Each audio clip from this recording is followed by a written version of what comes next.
Hey, good morning. Thank you all so much for coming here. Some of you had to take off work for this, but with all these back to school activities, you are probably jetting over to the junior highs, and then we'll meet the teacher for the elementary schools next week. And this is just part of the hustle and bustle of August. After last year, we decided we probably needed to have a freshman parent meeting, a new to Wylie High School meeting, just to cover a lot of basics. And so we're excited to do that this year for y'all. Hopefully answer a lot of questions that you may have, maybe ease some nerves that your students or you as parents may have, and just get to know Wylie High School a little bit before y'all go over to the Wylie High Welcome and walk around the campus and learn the lay of the land over there. So first I want to introduce myself. If you don't know me, I'm Reagan Berry. I'm the high school principal here. This is going to be my third year as lead principal. I spent 3 years as an assistant principal and teaching all before that, walking into, hard to believe it, my 17th year of public education, which is crazy to me. Wylie's a great place. This will be my 10th year at Wylie ISD, and if you're new to Wylie, welcome. It is a wonderful place. We will ingrain in you that purple is your best color. You will see lots of purple, and it is such a good community, so we're excited to have you here. So here are the other principals. Ms. Radke is the 9th grade principal, so she will be your principal. Ms. Radke, over summer break, she used to coach. She came to us from Wichita Falls, and she coached track and volleyball and probably everything else under the sun. And she had a girl that she coached that was in the Olympic trials, and she said she made it. And yay, congratulations, she made it. Well, and then she asked if she could take a few days off this week, and yeah, of course. So yesterday she's leaving, and I said, now where are you going? She said, France. So she's in Paris right now. She's sending us pictures from Paris right now, watching her old student athlete run in the Olympics. And so what a cool experience. So she would love to be with y'all, but I think she'd rather be in Paris, France at the Olympics. So we're really excited for her. She's awesome. You will get to know her voice, hopefully in a positive way, but she'll also make those phone calls when she needs to make those phone calls as well. Mr. Brown, we also call him Coach Brown because this is his first year as an assistant principal. He's moving out of coaching, and so Coach Brown is going to be our sophomore principal. Mrs. Bundy is our junior principal. Mrs. Stewart is our senior principal. And then I'm the lead principal, but it's these people up here that carry a lot of the weight and that really do a lot of things in the background to make Wylie High School run and to make me look good. And so I'm really grateful for them. This is an awesome team for us. I think it's important also that you know who your counselor is. So while your principal changes each grade level, your counselor stays your counselor throughout high school unless numbers fluctuate and then we have to adjust some. But Mrs. Noble is the lead counselor. She is working her little tail off getting those schedules ready. It is a puzzle to create a master schedule for 110 teachers and 1,570 students. And so those will be released. They should be released about right now. Know, and we'll talk about schedules here in a minute, know that those schedules are not set in stone. There is still movement happening, but you'll get the gist of your schedule, and hopefully it won't change. But as we have to balance classes, those things happen. Mrs. Johnston is alpha letters A through E, Mrs. Brown F through L, Mrs. Hardcastle M through R, and Mrs. Daniel S through Z. These are guidance counselors. There's academic counselors. They wear a lot of hats. And so they're typically your first phone call when it comes to transcripts, GPA, if you're withdrawing, enrolling, and then also some mental health triage. But we also have some other services here. And so our support staff, among others, but these are some familiar, common faces that students will see around, is Mr. Rick Sanders. He's our licensed professional counselor on campus, and he's housed right here at Wylie High School. We feel really fortunate to have him. Officer Brown is our student resource officer. He is a member of APD. He serves the entire district, but he offices on our campus, and so you see a lot of him. His job is to enforce the law, but SRO's jobs are to educate students and educate parents. And so there's many times in our office that we bring them in just to educate and to teach, hey, this is what would happen outside of these walls if this happened. And then sometimes, unfortunately, we do have to move forward with legal processes that he assists us with. Mrs. Valdez, Nikki Valdez is our communities and schools representative. Some of you are members of communities and schools at the junior high level. We now have CIS at every grade level, at every campus. We're excited about that. And any service you can think of outside, she's kind of our connection to outside services. So any services that you can think of, she kind of becomes our resource for that. And then Mr. Blakely is the head of our Mentors Care program, which is an awesome program that we have up here at the high school. We have 70 mentors that come in every week and meet with students that are in that program. That program is on a nomination basis by teachers. They nominate students for that program, and these are for kiddos that need that adult mentor, that need that connection with an adult, and they walk through a curriculum once a week. They meet with them, and as y'all know, sometimes it just takes another adult can say the exact same thing as you're saying as a parent, and it's meaningful to them. And so that's what that Mentors Care program is. We're really proud of that program. Mr. Blakely really pours his heart and soul into that program. So, student schedules, they should be available now. I have not checked to make sure that's accurate, but that was the game plan. Make sure you check your lunch. So we changed our bell schedule this year, and so make sure you have a lunch. If you are a boy and going to be in freshman boys athletics, you need to make sure you have 5th period lunch. That's vital, or you're going to miss athletics. So make sure you have 5th period lunch if you are a boy that will be in freshman boys athletics. Check your core classes. All of you freshmen should have a math, science, social studies, and English class. So make sure you have all 4 core classes. Make sure that you have 9 class periods. You're not taking 9 classes because one of them is lunch. But make sure you have a 1st through 9th period assignment. And those are things that just, like I said, when you're scheduling for over 1,500 students, those things just happen whenever MASH drops in there, and we may miss those whenever we check them. And then again, check your schedule Tuesday night before you come to school. Write it down so you have access to it, so you don't feel like you have to memorize it. But once Tuesday night rolls around, there should be hardly any changes at that point. So check your schedule again Tuesday night.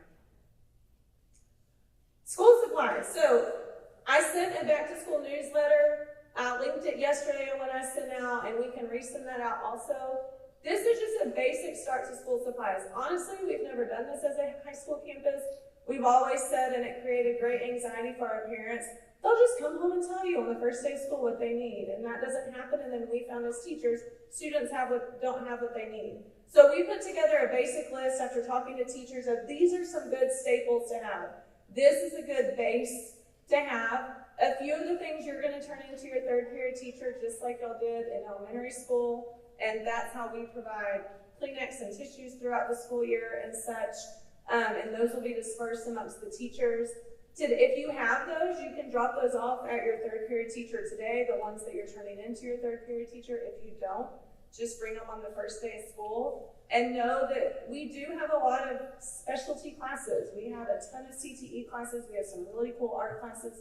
And sometimes those require additional supplies or a little bit different supplies. So just know they may come home and say, I need such and such. I know for advanced art, there's certain kinds of markers and colors that they need and stuff like that. So just know that that will happen as well. So these are just some dress code basics. The full dress code is linked. Nothing changed with the dress code. Last year, we adopted a district-wide dress code. So what y'all had at the junior high is what you have up here. The basics that we scan for and look for are shorts and skirts need to be down at least to the thumb with your hands by your side. Shoulders should be at least 3 fingers wide. Shirts to the pants or shorts waistline, meaning no midriff needs to be showing. A nose stud only, no hoops or loops, no eyebrow piercings, lip piercings, all that. We allow a nose stud up here. No drug, sex, rock and roll, but that was the old saying. References on your clothing, and then the big one is no hats and hoodies. And so those need to be taken off. Hats oftentimes we'll take up and we'll hold in the office until the end of the day for students to come and get. And the hats and hoodies thing is a safety issue for us. That's how we identify kids whenever we're looking on the camera.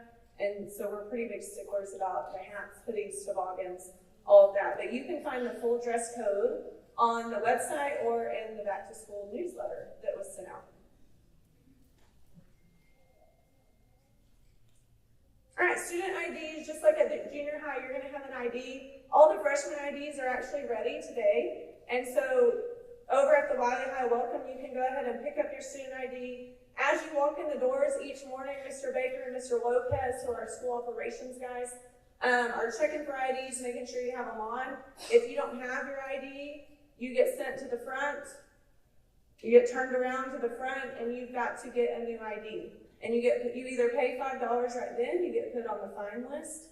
You have a week to pay your ID fine, or you're assigned Tuesday school. And those fines add up pretty quickly. So keep up with your school ID.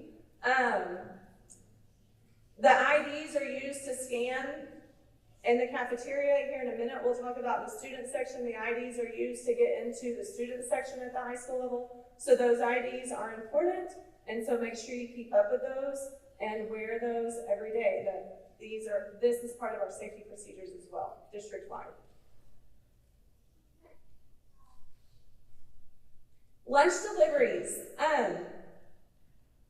We allow lunch to be delivered by a parent or a guardian. When you drop off the lunch, you fill out a form like the one that you see there, and then it sits with that lunch. Every lunch, our aides or our school operations guys bring those lunches into the building for students to pick up whenever it's their lunchtime. We do not allow lunch to be delivered by a food service. Even if you as mom called it in and sent it up, we don't allow it. It will either be turned away, which most lunch deliveries don't let us turn them away. So we take it and it's held in the office until the end of the school day. If they want a cold Chick-fil-A sandwich at the end of the school day, they can come and get it at the end of the school day. But anytime lunch is delivered by a food delivery service, it will be turned away. That's a safety precaution. Last year was the first year that we implemented it after it got real crazy after COVID, where everyone learned how to utilize those services so well. And again, it's a safety thing. It allows us to know or trust at least what's coming into the building, coming into our students' hands. And we were having things delivered constantly throughout the school day, and kids felt like they ordered it, so they should be able to get it. So this was a positive change for us. We saw positive results from that last year, and so that will continue to be the rule. Here's the phone call that I receive at least 3 times in the year. You took my child's lunch. How do you expect him to eat? We have a wonderful cafeteria. And you get up to 5 free meals in the not free. You get to charge up to 5 meals in the cafeteria. So they can go and get, if they have room in that charge account, they can go and get a tray from the cafeteria line. If they don't have room in the charge account, they can get the basic lunch, which was sent out in the nutrition policy, the basic lunch. So your child will not go hungry. It may not be their very favorite food. It may be something that they don't want to eat, but there is lunch provided for them, and they have an opportunity to eat. Should they get food delivered? Should they waste $25? Yes, they spend $25 of your money getting Buffalo Wild Wings delivered. Should they get that delivered and we take it up and they can't eat it? So, just overall, don't have food delivered. Mom and Dad, feel free to drop it off for them. All right, and so now to our cafeteria. We were fortunate enough that lunch prices didn't go up with the rest of inflation this year, and so a tray breakfast is $2.75. A tray lunch is $3.75. You can add money via RevTrack on the website, just like you have all their school life. 5 meals can be charged to a negative balance, and then after that, they're going to put a hold on the account, and you'll get the basic lunch or the basic breakfast that still has the same nutritional value that the federal government says we must offer. And that is outlined in the child nutrition charging policy that was sent out, that's linked in that newsletter and then also on the school website. We have an a la carte line, and so students can go through the a la carte line. You can't charge in the a la carte line. And I'm trying to think if there's anything else with the cafeteria. I think that's it. Oh, if you need to apply every year, you have to reapply for free and reduced lunch. That application is open. You can access that through the food and nutrition website on the Wylie ISD website. But make sure, if you have been free and reduced lunch, or if you newly qualify for free and reduced lunch, you fill out the application because it has to be done every year. All right, signing students out.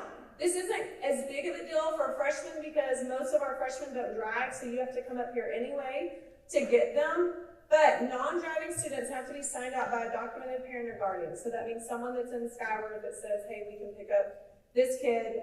They're the ones, y'all need to come and sign them out in person. Once your student starts driving, students at the high school level can leave without a parent picking them up. But we have to have notification by 9 a.m. that that's going to happen. If we don't receive notification by 9 a.m., the parent still has to come up and sign out in person. So that takes some organization, that takes some communication. There's an email address that you would email, and you can do it just by email. I need to sign Jake out he has a dentist appointment at 10:15, he needs to leave at 10:15. We send a note to the kid to get him out of class, and he's able to sign out. But again, if we don't receive that notification by 9 a.m., then the parent has to come up here and sign out in person to get that child. That just helps. Well, it helps with kids not signing out last minute for things, kids not faking phone calls to get themselves signed out. It also helps our front desk ladies not get bogged down with constantly changing directions. That gives them a plan for the day. They're able to get the passes written and get kids out the door at the time that they want to be out the door and need to be out the door. So like I said, this doesn't really pertain to freshmen, but just know as your student starts to drive, those are the expectations for signing your student out. Attendance and tardies. So this is where you'll start hearing from your assistant principals. Students are required to be in class 90% of the time. That's Texas Education Code, that's state attendance code, and that's K through 12th grade. 90% of the time, students are required to be in attendance. So at the high school level, every class is a credit towards your graduation. And so attendance is counted per class period. You have to attend first period 90% of the time, second period 90% of the time, and so forth in order to get credit for that course. So the number that we look at and that we start pulling are 9 absences per semester. You can't go over 9 absences per semester per class. And so our assistant principals, starting the second 6 weeks, they'll start pulling attendance reports. And if you're in danger of reaching those 9 absences, they start communicating with the student and communicating with the parents. You may receive a letter, you may receive an email from them. Once students pass those 9 absences, which means they're at that 90% threshold, then we start assigning makeup days. And so they start attending Tuesday school and Saturday school to make up for their attendance in order to earn credit for that class or to not be denied credit for that class. And here's something that this really is statewide. We just use the state language up here because it's clear-cut and easy, and we have an exemption policy that makes it clear-cut and easy to use the state language. An absence is an absence. Really and truly, there is no such thing as an excused absence and an unexcused absence, according to the state of Texas. That is a sweet, cute school thing that we do. There is no such thing as that. There is an absence. And so, every absence, anytime a student is not at school, it is an absence. Now, there are things that the state says you don't have to call that an absence. So things that we don't have to call an absence are like field trips, sports-related absences. And then there's a list on the Student Accounting Handbook, which is a great read if y'all would love to go and read the TEA Student Accounting Handbook. A great read to know that. But I have a little cheat sheet that I'll show you here in just 1 second. So an absence is an absence, but documentation is best because remember, if your student begins to inch close to being gone more than 10% of the time, if your student begins to inch close to that, an attendance committee meets to decide, are we going to deny this student credit? Are we going to deny them credit for third period English because they missed third period English 20 times? If we have 0 notes, 0 reason for them being absent, 0, we just make that decision based on all we know the kid wasn't there. But if we have notes, that's why it's still important to call in. They're still absent. It's still unexcused. It still has a "you" by it in our system. But you provided documentation, and that's where that documentation comes in handy. If a student is gone, if a student, God forbid, gets hurt and is in the hospital for 3 days, it's still an absence. But giving us a doctor's note or a medical note helps whenever that attendance committee meets so that we can make an educated decision on whether to award or deny credit for those absences. Okay?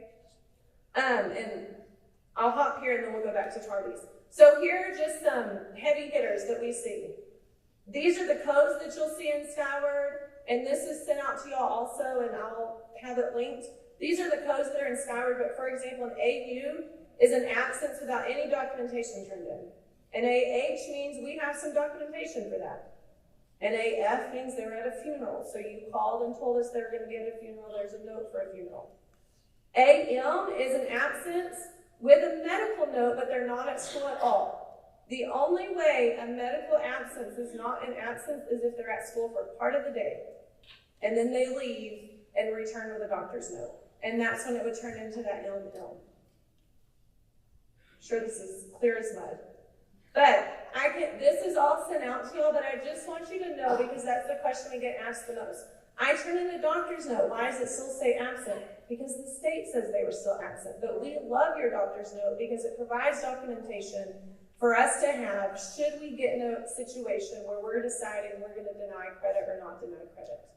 So they are very helpful. Your notes. Just real quick, you get 2 driver's license freebies, 1 to get your permit, 1 to get your driver's license. Once you're a junior in high school, you get 2 college day visits per year, as long as you come back with the appropriate documentation. You get 2 workforce visits, meaning you're going to shadow someone that you want to be one day, a career that you want to be one day with the appropriate documentation. And so there are things where, like I said, the state doesn't call them an absence. So back to tardy. So if a student is more than 10 minutes late to class, they're considered absent. If they're within that 10-minute window, they're tardy. Students get 5 free tardies per semester. And after that, we start issuing school discipline. There's different thresholds, like 6 to 10, or lunch detentions. Lunch detentions is served in the cafeteria, old school, like your intermediate days, next to a principal. It's real fun. So you get lunch detention, then it moves to Tuesday school, Saturday school, and then ISS. So just get to class on time. Here's our semester exam exemptions. 9th through 11th grade students in the fall semester exam can be exempt. They can only be exempt for elective classes. Fall semester, spring semester, they can be exempt from all classes. Exemption status is a reward, it is not a right. It is a reward for positive behavior. It is a reward for positive attendance. It is a reward for academic achievement. It is not a right. So if you earn this reward, congratulations. We are grateful. It is meant to be a motivator for all of those things. It is not a right that every student starts with and we take away. And that's what we need students to understand and parents to understand. And the biggest question that we get with this is once exemption time rolls around, we have parents say, well, take the same hospital example. He was in the hospital for 5 days. He can't help that he was in the hospital. And we hate that he's in the hospital, but the state still considers that an absence. And so they're not going to be able to be exempt because of that. We follow strictly the student accounting handbook when it comes to attendance and exemptions. Student parking, I'll fly through this. Once your student starts driving, they'll have to have a parking tag from us. Those are $5. They register their vehicle with a license plate. They prove they have a driver's license for them. There is no assigned parking other than the seniors that buy a parking spot from Project Graduation. But students park over by the football stadium and in front of the small gym. The rest of the parking is staff parking. Students need to drive safe. There's a lot of moving parts going on in a high school. You'll see that whenever you come to pick your student up. And their driving privileges can be revoked if they drive recklessly in the parking lot. After school pickup. The number one rule of all after school pickup is keep traffic moving. If your student is running late and they got hung up in the building for something, park so that you're not holding up traffic. The main thing is we need traffic off of Antley Road. And so whenever you pull in, there really will be 2 lanes. I feel like a meteorologist here. There really will be 2 lanes right here. And then you can pull off into any of those pickup lanes there. A lot of times what happens is traffic gets backed up and nobody realizes that there's this second lane. And so it's usually me standing out there telling you, come on, come on. The horseshoe is blocked off for our special education buses, and so that's why you can't pull in right in front of the school, and we have so many students crossing right there, it really is unsafe for cars to be driving through right there. So, again, the number one rule is keep traffic moving. Fall early release day. So, Wylie High School, we are able to release early on some out-of-town football games, and the reason for that is because we have so many staff that leave, and we just don't have enough subs on those days, and so we're fortunate enough, we bank enough minutes to where we can have early release days on some trips that would, again, we would just lose a mass amount of staff about 7th through 9th period. So that schedule was on the back to school newsletter, but I do think it's important for you to know that these days, besides the 2 that say Wylie ISD, are high school early release days only. The rest of the district goes the full day. One thing that's cool this year is homecoming. September 20th is a district-wide. I don't know that they planned that, but that's how it worked out. Homecoming is early release this year for the district on September 20th. We'll send out notification and reminders that this is happening. We've been fortunate enough in the past for buses to run early, for students to get on buses and to run a high school fleet only to get those kiddos home early where they don't have to wait on the regular bus route, and I would think that will be the plan as well this year. All right, student section, the high school student section. It's a lot of fun. It's wild. It's one of those deals that as an administrator I love, but it makes me sweat too. It's a lot of work over, especially in the football student section. We want kids to have fun. We want kids to cheer loud. We don't want our students giving our football team a penalty. That would never be good. We want students dressed appropriately. It's a little looser dress than the school dress code, but we certainly want them to be dressed appropriately. Students at the football games have to have their student ID to get into our student section. They will get turned away, and they can go sit somewhere else in the stands, but they can't sit in our student section without their student ID. Things students get kicked out for are yelling obscenities, yelling inappropriate things, throwing things, and that just ruins a good time. So we want our students to have fun and to cheer for our teams. We also have student sections at the baseball, basketball, volleyball, at all of those games as well, and the same rules apply. You can lose the privilege of being in the student section, not allowed to be in the student section. So just keep that in mind. It's important for the freshmen to know that your place in the student section is up high. And the seniors have a chant that they love to chant at you. And it's not bullying, it's just truth. freshmen up. They want you to scoot up to the top and make room for the seniors. You'll learn and you'll get this entitlement when you're a senior. They believe they are entitled to the front. And they believe they've earned that right. And we let them believe that. If that's what they need to fill that seniority, we let them believe that. So, your role as a freshman is up high. And then the sophomores are just under y'all, the juniors, and then the seniors. And one day, you will be on the front row, and you will get to be chanting freshmen up at the freshmen. Drug testing. You may have seen that our school district implemented a new drug testing policy. This is a random drug test policy. It's for any student that's going to represent Wylie ISD outside of the school building. They're put in the random list of students, and then that company picks the random students. The goal of this policy is not a gotcha. In fact, there is no school discipline if a student tests positive. There are procedures that happen within that extracurricular activity that's outlined in the policy, but it is meant to be a deterrent to students, to deter them and to provide an out from the drug use. There's lots of research out there that shows if a student can say, no, my mom's going to drug test me, that's an easy out. Or no, the school's going to drug test me. That's an easy out to all you 90s kids, just say no. So we're happy about that. I think that's a good thing for our school and a good thing for our students as well.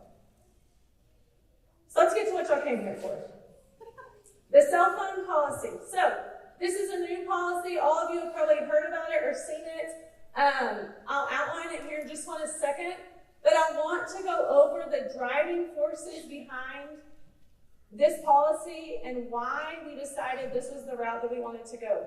So our goal is to create a healthier and a safer environment for our students, to improve our school culture in our community, to uphold the excellence of what Wylie ISD is, to increase face-to-face interactions among students and among students to adults, to increase academic success, to increase our teacher morale, to improve mental health, to decrease disciplinary infractions, to decrease student conflict, and to decrease social media distractions. Those are the overall goals of the policy. What were our guiding factors? How do we decide this is the best way to go about reaching those goals? A Wylie High School teacher survey that was conducted last spring. We want teacher efficacy, meaning we want teachers to be able to do what teachers need to do, what they got into teaching to do, what you celebrate teachers for. We wanted them to be able to do that. We were seeing more and more cell phone related discipline infractions in our office. There's statewide and national attention towards this topic. We now know better. There's been 10 plus years of research now, and once you know, you have to do something about it. And then testimonies from other districts and their achieved outcomes. So I want to share some of that data with you right now. So this is our teacher survey. This is some of the questions from our teacher survey, and one of the questions I asked them was, on a scale of 1 to 5, how problematic do you believe cell phones are in the school environment? 45% said a 5, 33% said a 4, and 16% said a 3. And then the other 4 or 5% said a 2 and a 1. The interesting thing about the teachers that rated it a 2 or a 1, I followed their surveys, and I'll tell you about their answers to the next question, to a question on the next slide. This is the next question. Check the areas of concern that you believe cell phones in school have contributed to, if any. They didn't have to check any. Those 3 teachers that said a 1 or a 2 checked over at least 2 of these problems of concern. These are problems. These are problems in a school. These are problems for our kids, and they become problems for our teachers and problems for you at home. Cheating, academic integrity rate amongst the highest. Poor mental health was second. Lack of responsibility was second. Poor mental health was third. Organized deception. And what's meant by organized deception is the texting to meet up in the bathroom to do something they shouldn't be doing. The texting to get out of class. The texting to organize a fight. The texting or snapping. I know they don't text. The snapping to do to be deceptive to their teachers and to their parents. And so that's what teachers were seeing. But you can see some of the issues that we were seeing at Wylie High School alone. Here, and this is a lot of information, but it's an infographic of just what our teenagers, these are nationwide surveys, research that have been done on mental health. Over on your right-hand side, that is more about mental health and about the anxiety, about the suicide attempts. And then over on the left-hand side is about the number of notifications that they're getting. You'll see 50% of kids get 237 notifications per day, some up to 4,500 a day. And I can send this out to you for you to see, but you can see what we're seeing and what would maybe put a why behind this decision. Like I said, I'll send this out to y'all. So what is the policy? The policy has been coined the no-cell bell-to-bell. So the following guidelines are default. From 7:50, which is our first tutorial bell, to 3:40, students should not have their cell phones out. They should be put away and not be seen at all. A student may use their cell phone prior to 7:50 and after 3:40. Wireless communication devices, including watches, earbuds, and cell phones, should be silenced and put away. Cell phone use is prohibited in the bathrooms, the locker rooms, changing areas, and any other area considered private. All teachers will designate an area when the student walks in their room to place their backpack. And we've given that autonomy to the teachers to decide where that backpack's going to go. Students are not putting their cell phones in pockets as they walk in. They are staying away whenever they walk into the classroom and throughout the building. So here's some frequently asked questions that I've already been asked, and that we see other school districts get asked. How do I contact my student during the day? The reality is there's not a whole lot that you need to contact your student with about the day. You don't need to ask them if they want roast or lasagna for supper. That's not something that you would call the school and us send a message to. And those are just things as parents we have all become accustomed to. I am no different. I don't have students with cell phones, but I'm no different in wanting that quick communication that is completely unnecessary in that moment of time. And not even considering the distraction that it causes the other person whenever I send that text. We all have to get better at that. So if you do have a message, hey, you need to ride the bus home today. Hey, make sure your sister has this day. We are happy to take a message and to get it to your student. We are very responsive on email. Our phone lines work. We do have an app. We updated an app so that if the actual landline is not working, all summer long, if you called me, I probably answered on my cell phone driving my kids to Six Flags because it's now tied to our cell phones as well. So you can get a hold of us. But so if you need a message sent, we're happy to send that message. If it's an emergency, we will go and get your kid out of class. We are all over this building constantly, and we have a lot of support staff to help us meet that. What if my student needs to contact me? Same thing. They need to go and find a school phone. We have school phones in the library, in the office, in the cafeteria, in the nurse's office. And then if it is truly an emergency, we have the app on our phone, and a kid can use my cell phone to call you. We want them to be able to get in contact with you, but we don't want our students, and that's what we're seeing, is this dependency on parents that probably, honestly, when they were fifth graders, they didn't have. Prior to your student having a cell phone, think about your student as a fourth grader or a fifth grader.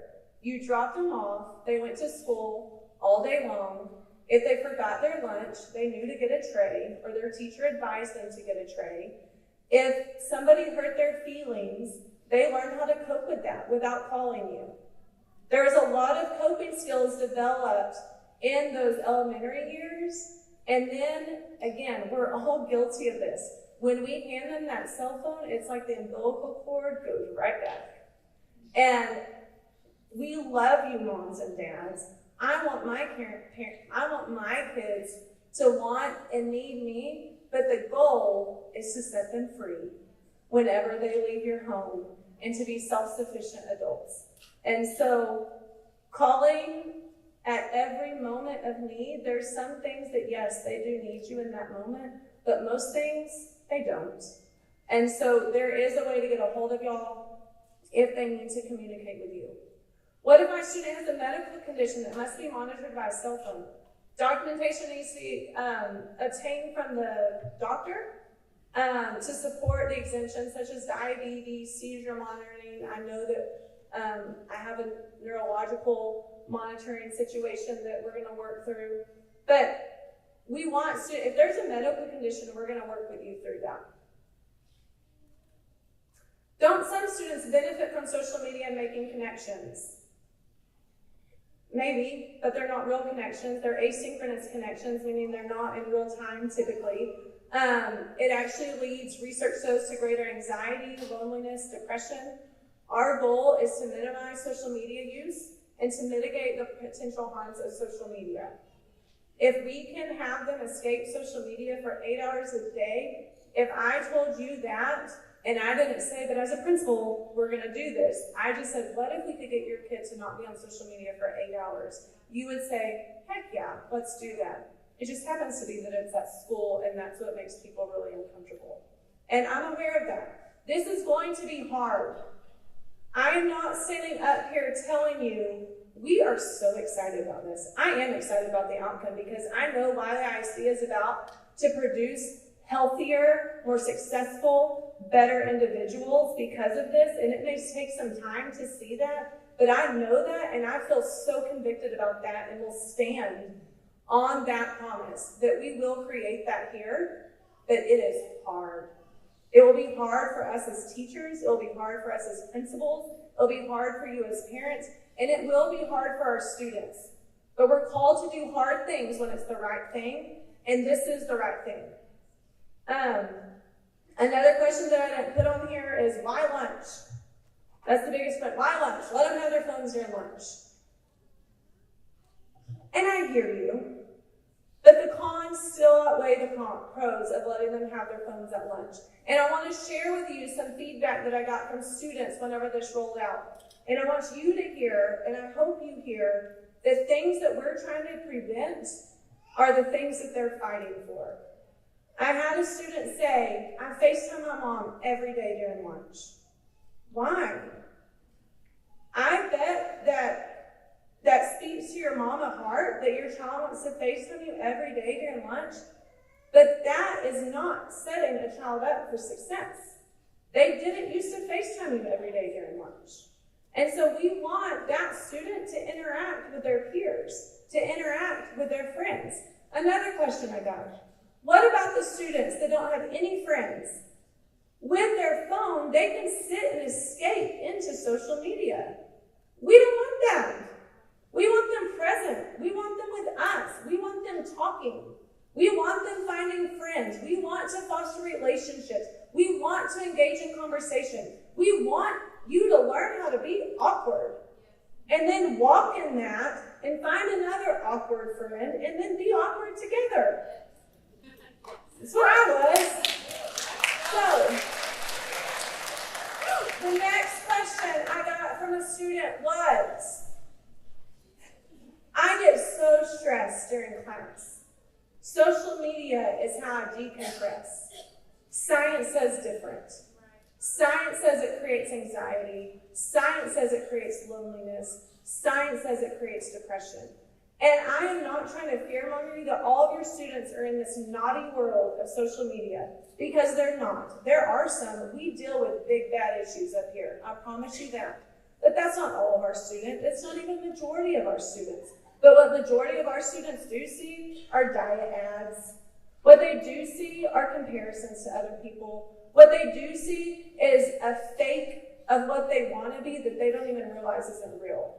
And that's why it's harming kids socially and mentally, and that's what we want to prevent.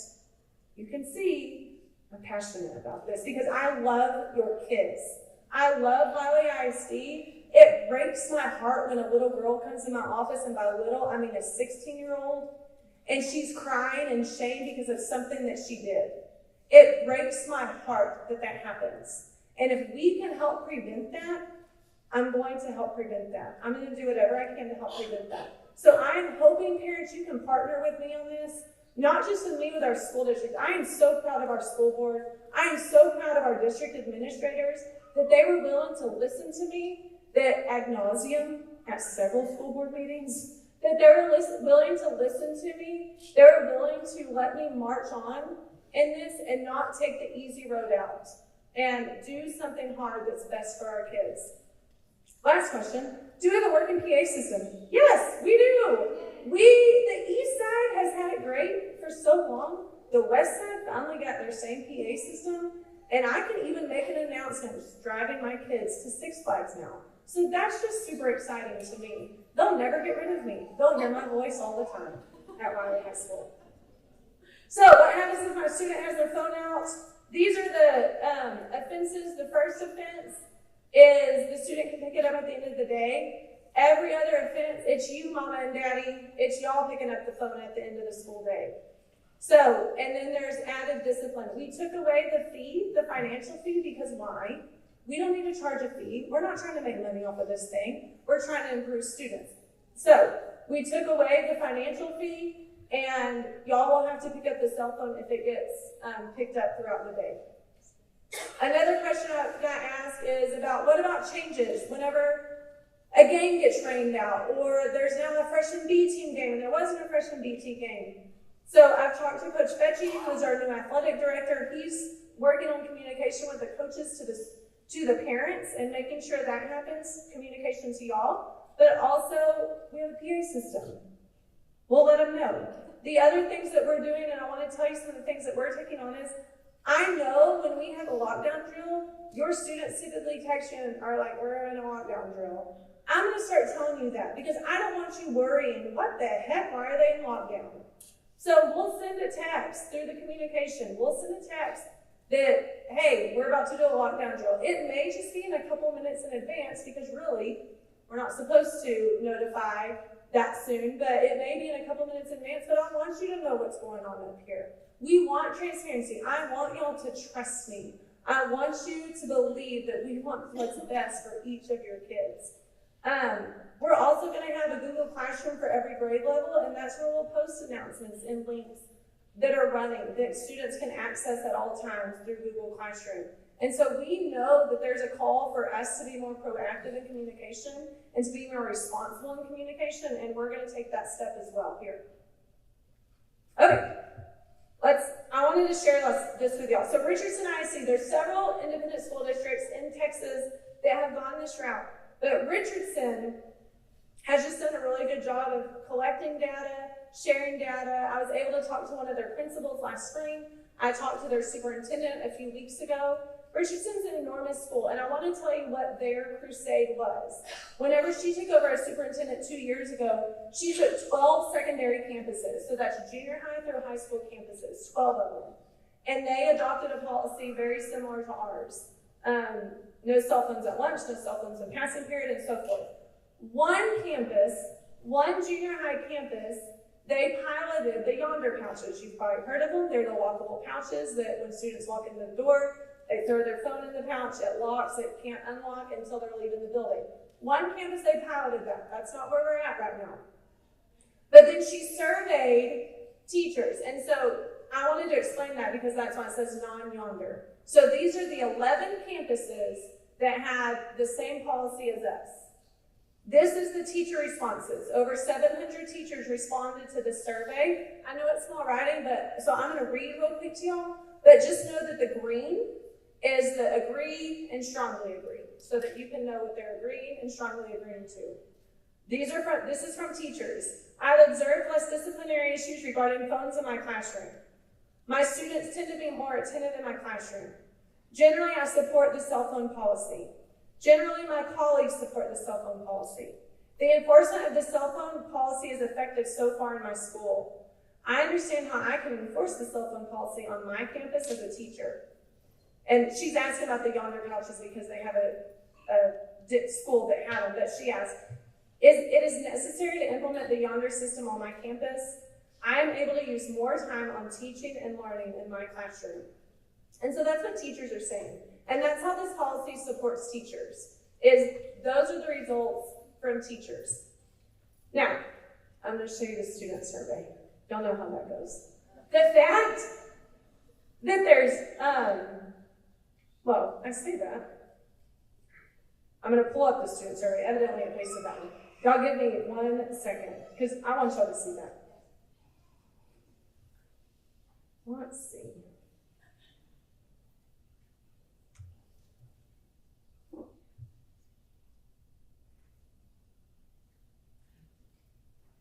There's a lot less green.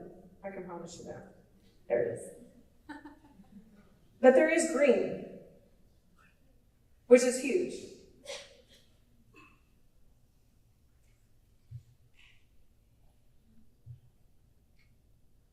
Come on. Okay, thank y'all for the grace in that. All right, so the student survey, over 5,000 students were surveyed and responded to the survey. So the green is the agree and strongly agree. Okay, again, to even have some is amazing. So I've observed less disciplinary issues regarding phones on my campus. I am able to focus more on learning in class. My classmates tend to be more attentive in class. Generally, I support the cell phone-free environment policy. The enforcement of the policy is effective so far in my school. I understand how the cell phone policy is being enforced in my school, and then of course this one. It is necessary to implement the yonder couch system on my campus. Ain't none of them want that. But I wanted you to see that even students, when they're honest, they see the improvement. They see the benefits of this. Even though they grumble. In my sweet emails from students, I got told how unliked I am at this point, and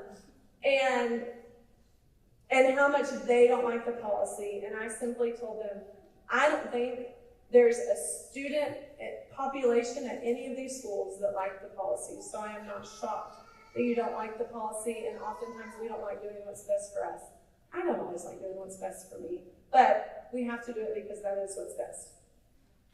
And then this is the parent survey. So the parent survey just went to the yonder. So know that these parents are the ones that were the parents of the Yonder Pouch campus, which was the strictest, meaning they are locked away for the day.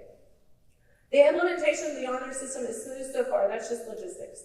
I believe the Yonder system is a tool to help enforce the cell phone-free policy, helps prevent disciplinary issues regarding phones on campus. I believe the system helps students focus on learning in class. I support the Yonder system. I understand how it works on my child's campus. I believe the system helps teachers focus on classroom teaching. And again, you can ignore the Yonder part of it because this is the strictest part of it. So at full enforcement, this is even what parents are saying once it's put in place. So my overall mission, our administrators team overall, our mission is to prepare students academically, mentally, and emotionally for the next steps. To partner with you, and I really do long to partner with you, but understand that is 1,570 partnerships. Okay? That's a lot. So we're not always going to agree, because what's best for your student may not be best for the whole. And that's what we have to focus on, is the big picture here. But partner with parents to foster a culture of community and success. Provide opportunities for students to grow both intellectually and socially emotionally, and to create experiences for students and families that truly bring joy in these short 4 years of their lives. So, with that being said, Wylie High Welcome opens in 6 minutes. Y'all can actually probably go over there now. I think Espresso Oak is out there. I think Kona Ice is out there. The Toasted Traveler should be out there if you want to grab a sandwich later on. We're excited to have you. Welcome to Wylie. And do remember, it really is great to be a Wylie Bulldog.